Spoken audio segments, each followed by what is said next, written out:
साधक को अपनी इच्छा पर चढ़ाकर, आज्ञा पर चढ़ाकर लक्ष्य वेद, नहीं तो फंसा लेती माया। ये भक्ति अगर इसको ज्ञान और वैराग्य का सपोर्ट न मिले तो प्रेम लक्षणा भक्ति तक नहीं पहुंच सकती, जो साधारण भक्ति है। इसे ज्ञान और वैराग्य की अत्यंत आवश्यकता है। महामहिम श्री कृष्ण द्वैपायन भगवान व्यासदेव जी द्वारा रचित श्रीमद् भागवत का जहां तक वो चाहे रसास्वादन किया जाए, क्योंकि हमारे यहां पूर्णता नहीं है। कभी भी आप देख लेना, प्रेम में पूर्णिमा नहीं, इसलिए हमारा कभी कोई पूर्ण नहीं होता। प्रतिक्षण वर्धमान है पर कभी पूर्ण नहीं होता। हमने देखा, कभी पूर्ण नहीं होता। एक बार श्री स्वामी अखंडानंद जी महाराज ने पूज्यपाद शिवड़िया बाबा जी महाराज से कहा कि इतने दिनों का अनुष्ठान मन में सोचा था कि आपको अमुक ग्रंथ सुनाएंगे, और आप आदेश कर दिया कि अमुक का तो उनका साधु का संकल्प नहीं पूर्ण होना चाहिए। पूज्यपाद उड़िया बाबा ने कहा साधु का संकल्प नहीं पूर्ण होना चाहिए। क्यों? अगर पूर्ण होगा तो नवीन संकल्प बनेगा। संकल्प रहित ही साधुता है। आज शुरू करो, कल बंद करवा दो, परसों फिर और शुरू करवा दो, नरसों बंद, वो आपका विषय है। सच्चिदानंद रूपाय विश्वोत्पत्त्यादि हेतवे तापत्रय विनाशाय श्री कृष्णाय वयं नुमः। यम प्रव्रजन्तमनुपेतमपेत कृत्यम द्वैपायनो विरह कातर आजुहाव। पुत्रेति तन्मयतया तरवोभिनेदुस्तम सर्वभूत हृदयं मुनिमान तूष्मी। सच्चित आनंद स्वरूप भगवान श्री कृष्ण को हम नमस्कार करते हैं। जो भगवान श्री कृष्ण जगत की उत्पत्ति, इसका पालन और इसका विनाश उनके एक संकल्प से होता है।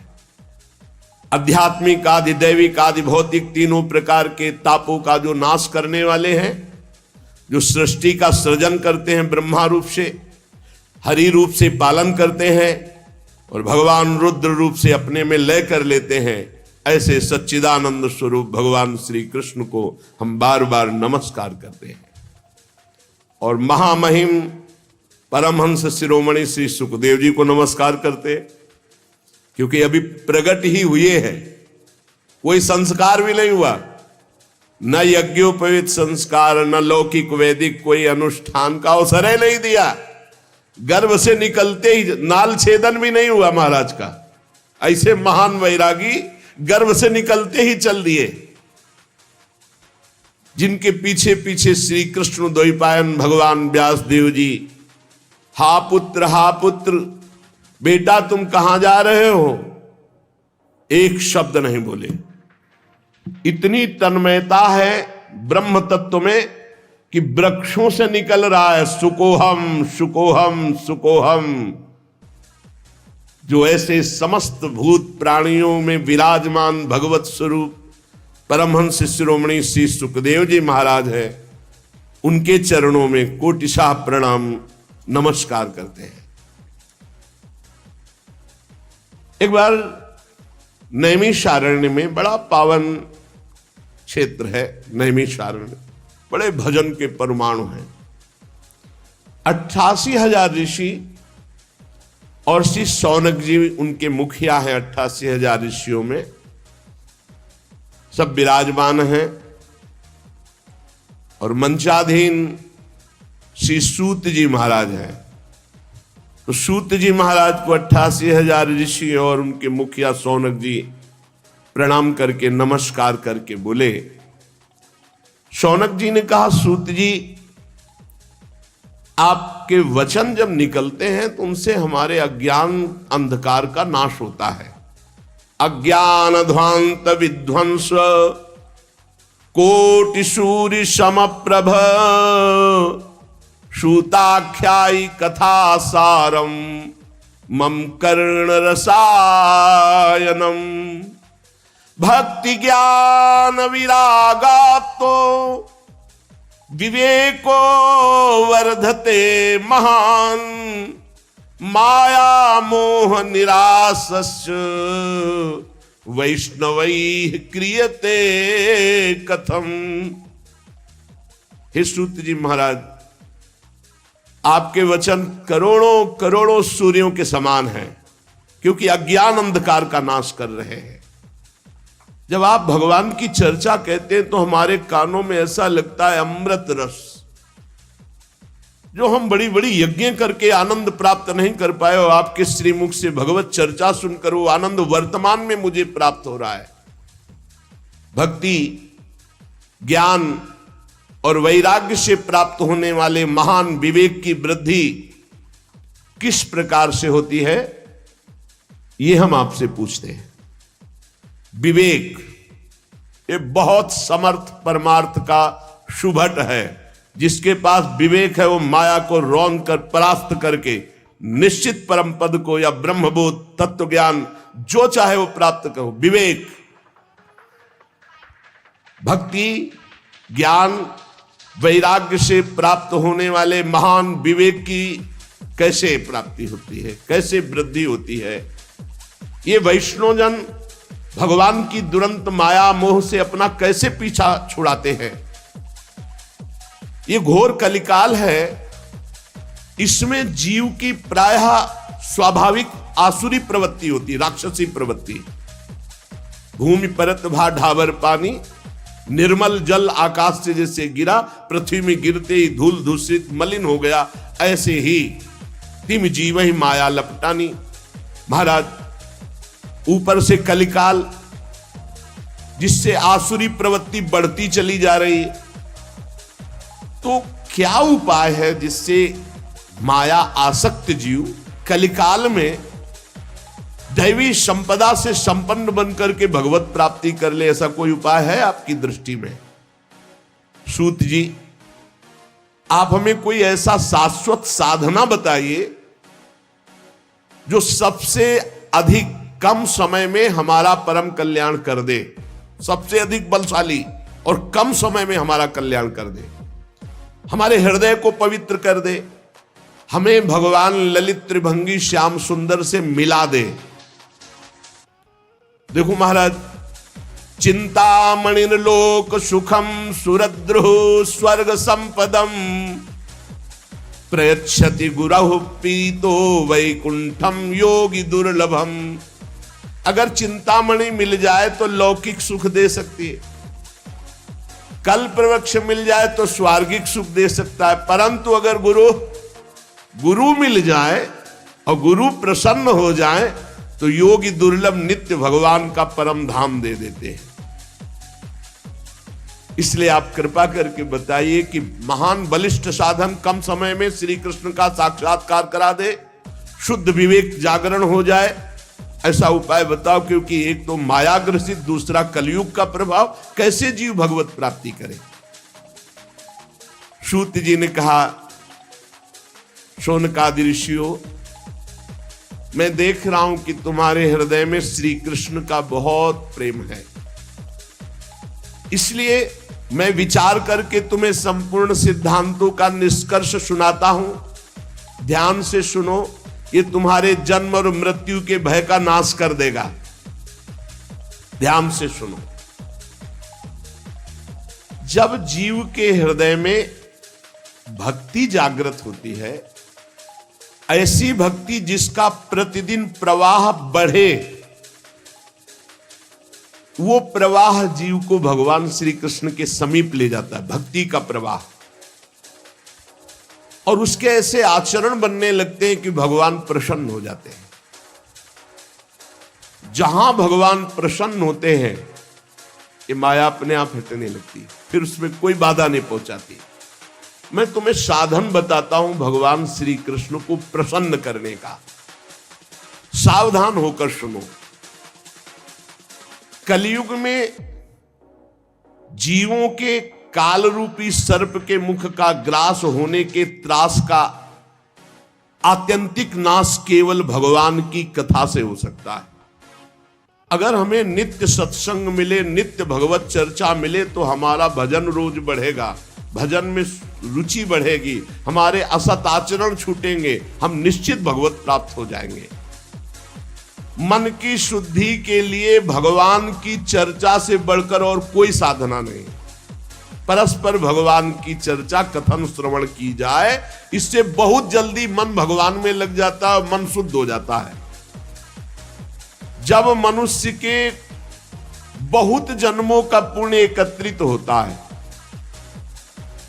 एक दो जन्म का नहीं, जन्मांतरे भवेत पुण्यम तदा भागवतम लभेत, जन्म जन्मांतर के पुण्य एकत्रित होते तब उसे भगवान की रस भरी चर्चा सुनने का सौभाग्य मिलता है।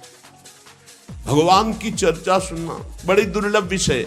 जन्म जन्मांतरों के जब पुण्य एकत्रित होते हैं तब भक्त और भगवान की चर्चा सुनने का सौभाग्य प्राप्त होता है। सुत दारा धन लक्ष्मी पापियों के घर होए, संत समागम हरि कथा तुलसी दुर्लभ दोय।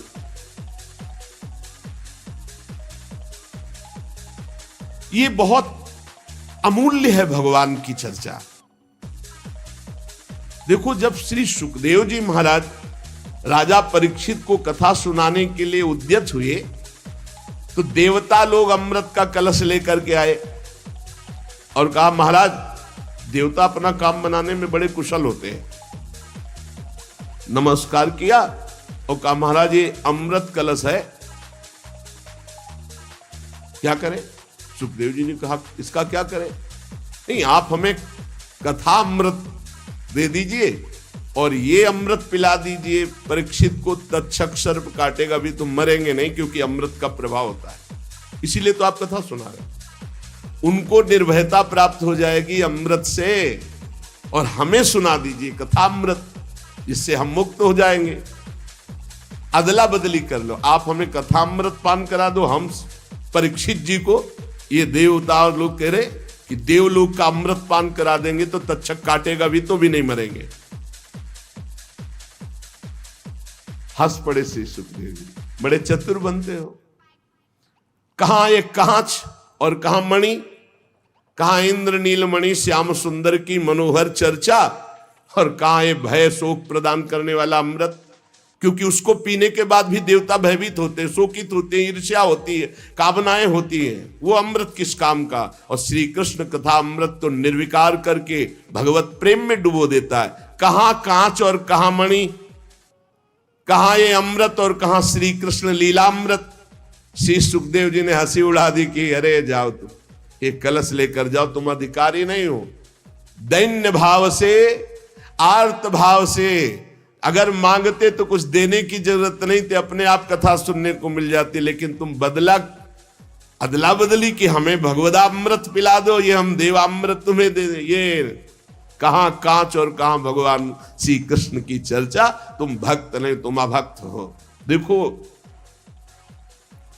उपासक को यह ध्यान रखना है, हर उपासक के हृदय में एक बात रहती है।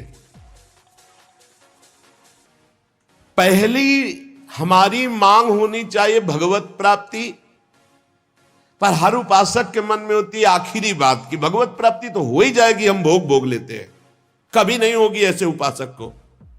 जो भगवत प्राप्ति को टालता है और अन्य भोगों को प्राथमिकता देता है, उसके लिए भगवत प्राप्ति बहुत दुर्लभ है।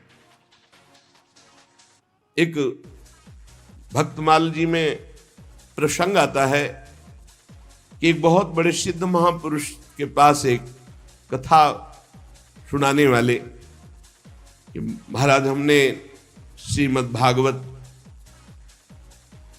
कथा का ज्ञान प्राप्त किया है गुरुजनों से, तो वो आपको सुनाना चाहते हैं।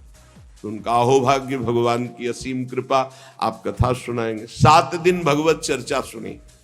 इसके बाद कहा, कथा सुनने के बाद कुछ भेंट देनी चाहिए, बोलो आप क्या चाहते हो। सिद्ध पुरुष थे, पता था उनको। तो उनका, भगवान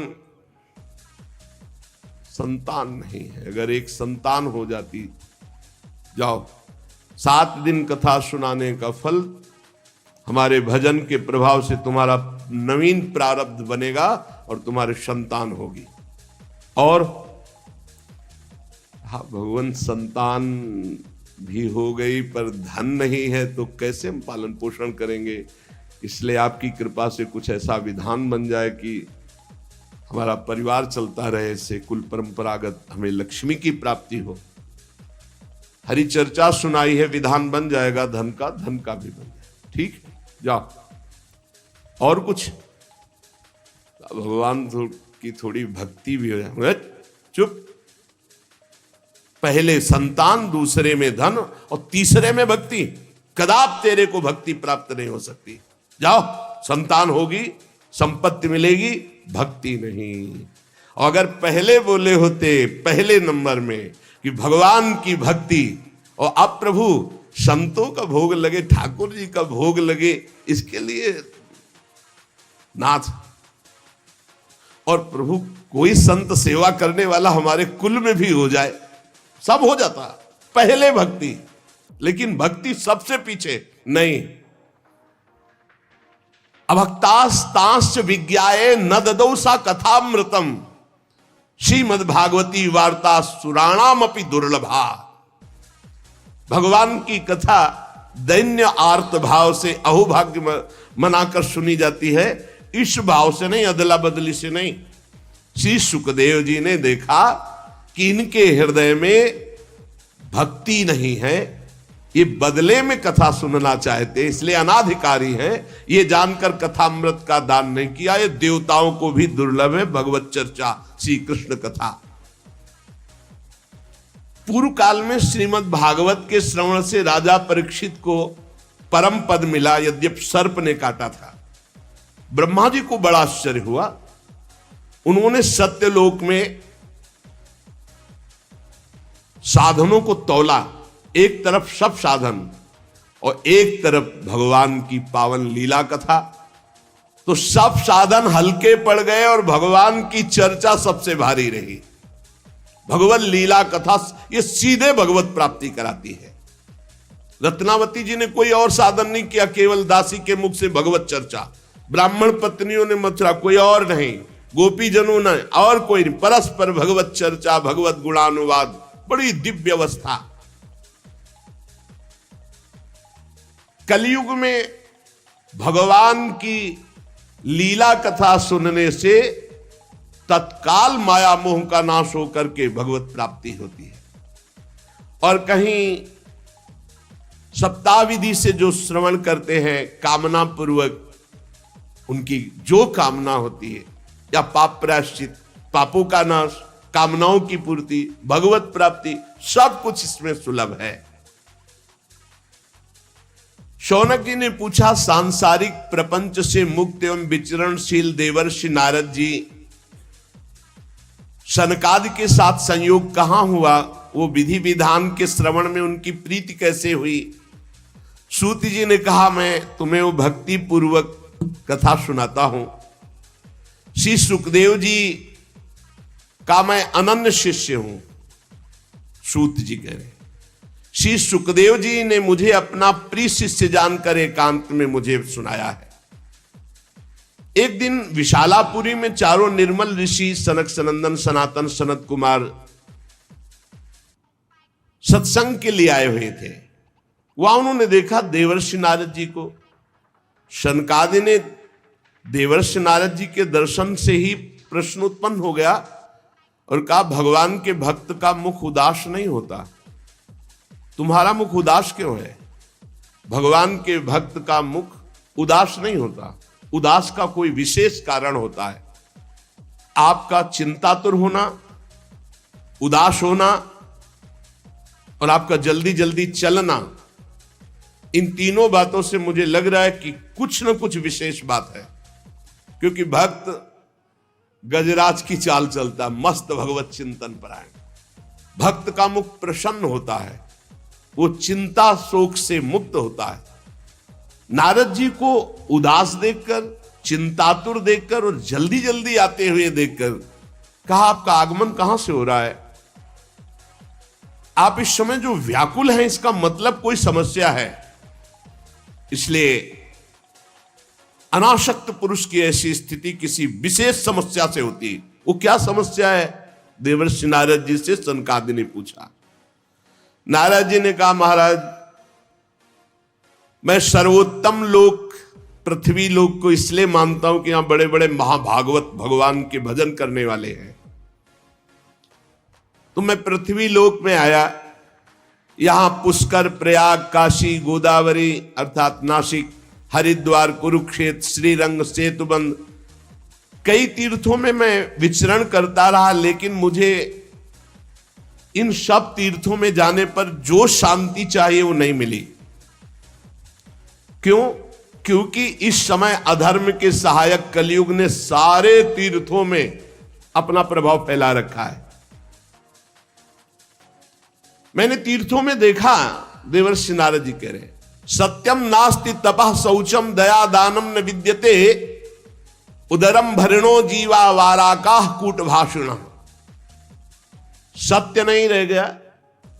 तपस्वी, शुद्ध तपस्या, जो बाहर भीतर की पवित्रता, दया, दूसरों के सुख के लिए दान, ये सब जा रहा है कलयुग का प्रभाव। बेचारे जीव केवल कैसे पेट पालन हो, सब असत्यभाषी हो रहे हैं, असत्यभाषी। देवर्षि नारद जी कह रहे, कोई बिरला भगवान का आश्रित जो भगवत मार्ग में निरंतर चित्त को जोड़े हुए है, उसी के ऊपर कलयुग का प्रभाव नहीं तो कह रहे हैं कि सब असत्य भाषण और आलसी, मंद बुद्धि, भाग्यहीन, उपद्रव करने वाले, उद्दंडता करने वाले। और आगे कह रहे हैं, बहुत देवर्षि नारद जी बोल रहे हैं, इसलिए हम कह रहे कि जो बोल रहे बहुत शुद्ध बोल रहे। कह रहे, मंदा सुमंद मतयो मंद भाग्या उपद्रुता पाखंड निरता संतो विरक्ता सपरिग्रहा। जहां जहां हम तीर्थों में गए, कोई बिरला ऐसा है जो अपने सही मार्ग में चल रहा है, नहीं दंभ और पाखंड का बोलबाला है। सब प्रकार का परिग्रह स्वीकार किया जा रहा है। जब गृहस्थों की तरफ देखा तो घरों में स्त्रियों के जो भाई होते हैं ना, वही सलाहकार हैं। देवर्षि नारद जी बोल रहे हैं, कलयुग का प्रभाव। तरुणी प्रभुता गेहे श्यालको बुद्धिदायका। श्री सदगुरु बुद्धिदायका, कलयुग में नहीं। तरुणी प्रभुता गेहे श्यालको बुद्धिदायका। और बोले, लोभ से कन्या विक्रीणो लोभा दंपति नाम च कलकनम। इस कलयुग ने ऐसी दुर्गति कर दी है, क्रय विक्रय सामान वस्तुओं की किया जाता है कि लड़का किया जाता है। तुम्हारे लड़का, उसके लड़की हो, बेचारे की जितनी श्रद्धा होगी वो देगा ही। ये दहेज मांगना, दहेज लेना इच्छा से युक्त होकर नहीं, हमारे पूर्व से चला रहा है। कन्या वाला जितनी सामर्थ होती, खूब भावपूर्वक वर पक्ष को देता रहा है, उसका भाव रहा है।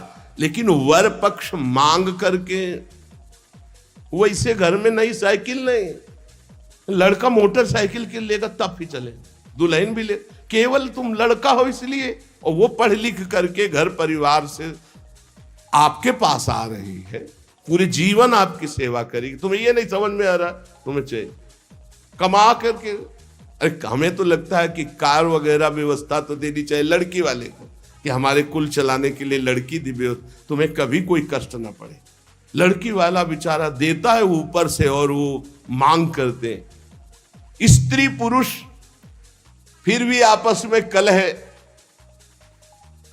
बड़ा विचित्र। महाराज देवर्षि नारद जी सनकादि से कह रहे, महात्माओं के आश्रम में गया, तीर्थों में गया, पावन नदियों में गया, यहां सब दुष्टों ने देवालयों को नष्ट कर दिया।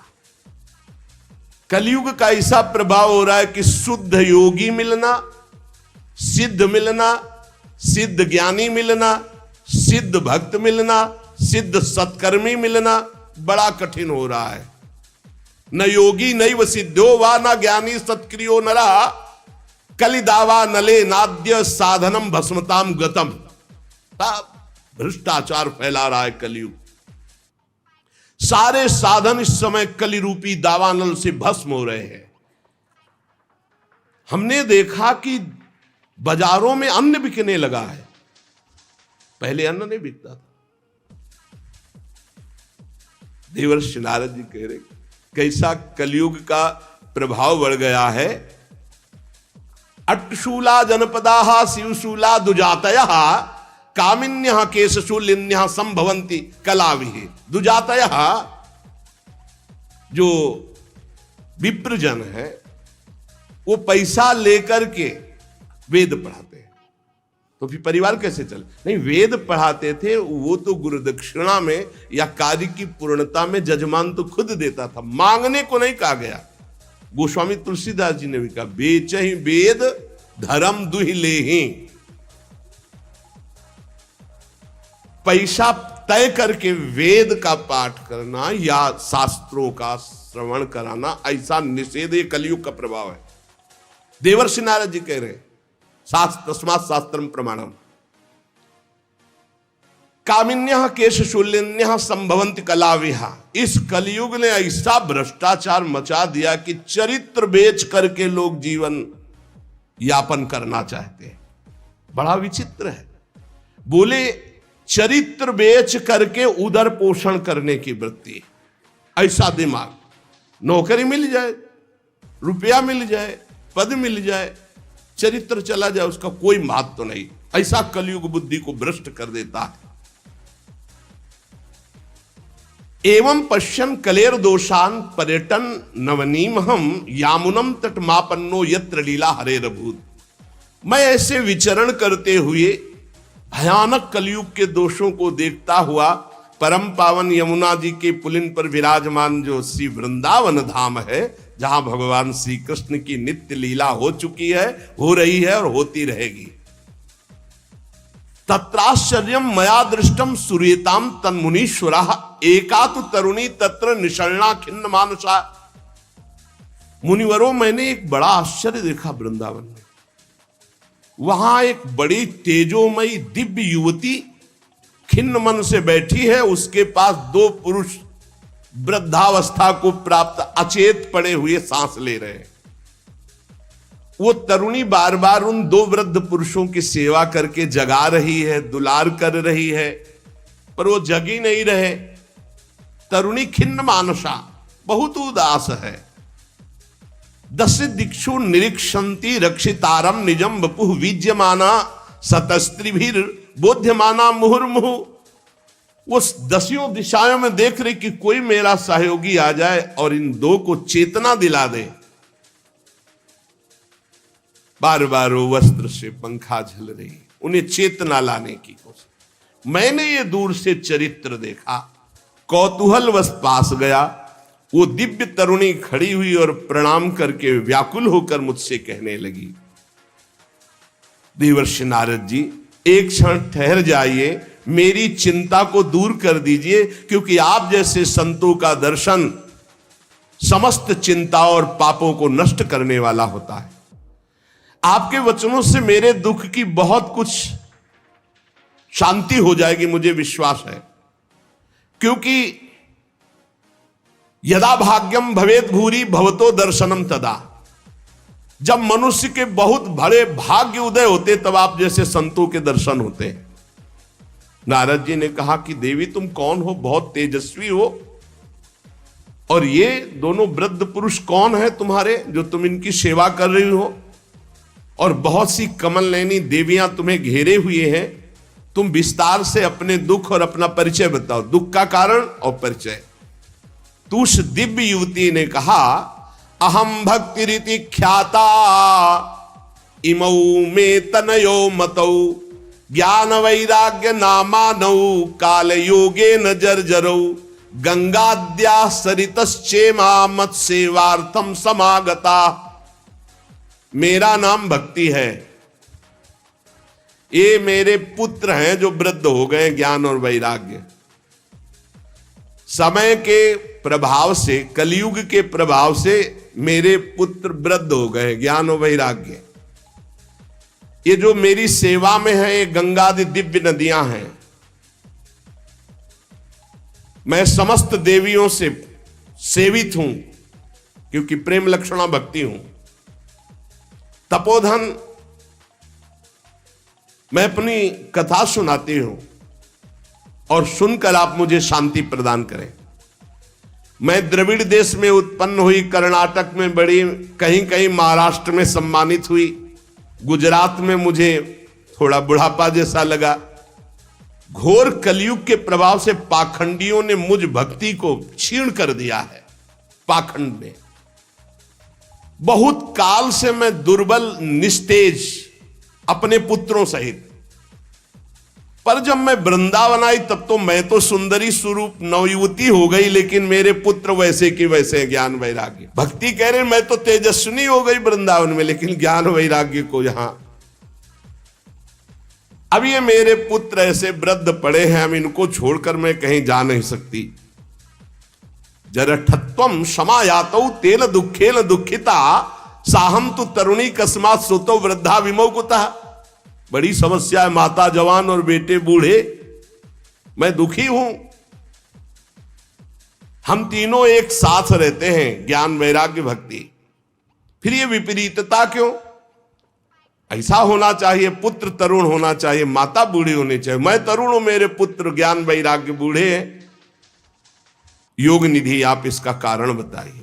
नारद जी ने कहा साध्वी, आपके बात करते करते मैंने ज्ञान दृष्टि से सब कुछ देख लिया। तुम्हें विषाद नहीं करना चाहिए, भगवान श्री हरि तुम्हारे अधीन है। प्रेम अधीन भगवान का नाम, प्रेमाधीन, भक्ताधीन मना पूज्यो, भक्ति के अधीन है, तुम्हें विषाद शोभा नहीं देता। सूत जी कहते हैं मुनिवर नारद जी ने एक क्षण में ही सब कारण जान लिया और नारद जी ने कहा देवी सावधान होकर सुनो, ये दारुण कलयुग है। इसी से इस समय सदाचार, योग मार्ग, तपस्या, सब मार्ग, भगवत मार्ग जितने हैं प्रायः ये गुप्त लुप्त होते जा रहे हैं। कलिकाल का ऐसा प्रभाव बढ़ता चला जा रहा है। हे देवी, जना अघासुरायन्ते साठ्य दुष्कर्म कारिणः। सबका मन दुष्टता में ज्यादा लगता है। दुष्कर्म करना, पापाचरण करना, जो मन बुद्धि है ये ज्यादातर पाप कर्म के कभी नहीं अघाते हैं। जहां देखो जो सही मार्ग से चलेगा उसे दुख, म्लान, निंदा, उपहास। बड़ा बुद्धिमान होगा जो सही मार्ग में धैर्य पूर्वक चल पावे, नहीं तो लोग ऐसा उसका उपहास करेंगे और ऐसा दृश्य देखने को कलयुग दिखाएगा कि पाप कर रहा है, मौज से रह रहा है, धर्म से चल रहा, बड़ा दुखी हो रहा है। कलयुग का ऐसा प्रभाव बढ़ रहा है कि यहां शुद्ध ज्ञानी मिलना, शुद्ध भक्त मिलना, शुद्ध पंडित मिलना, पंडिता समदर्शिना बड़ा कठिन हो रहा है। ऐसा नहीं कि नहीं है, पर बड़ा कठिन हो रहा है। पृथ्वी में इतना पाप बढ़ता जा रहा है कि भगवान शेष जी के लिए भार रूप हो रही है पृथ्वी। मैं तो आया था मृत्यु लोक में भक्तों का समागम प्राप्त करने, लेकिन इस समय छूने और देखने योग्य भी नहीं रह रही है। बड़ा अमंगल हो रहा है पृथ्वी में। इस संसार में वैराग्य और ज्ञान की किसी की जरूरत नहीं, इसीलिए बूढ़े हो गए तुम्हारे पुत्र। विषयानुरागी, अंधे बने हुए, भोगों में लगे हुए, इसलिए वैराग्य की जरूरत नहीं। भोगों में सुख बुद्धि, इसलिए ज्ञान की जरूरत नहीं। तुम इसलिए जवान यहां हो गए कि वृंदावन है, यहां संयोग से सदैव तुम जवान रहोगी। कभी तुम्हें कोई भी अंग, 64 अंगों में भक्ति के कोई भी अंग यहां हीन नहीं, क्योंकि संपूर्ण अंगों से परिपूर्ण ये भगवान का धाम है ना। अतः वृंदावनस्य संयोगात् पुनस्त्वं तरुणी नवा, धन्यम वृंदावनम तेन भक्तिर्नृत्यति यत्र च। धन्य है वृंदावन, जहां भक्ति सर्वांग पुष्ट होकर नृत्य कर रही। परंतु वृंदावन में भी तुम्हारे पुत्रों को यहां कोई पूछने वाला नहीं, ग्राहक नहीं।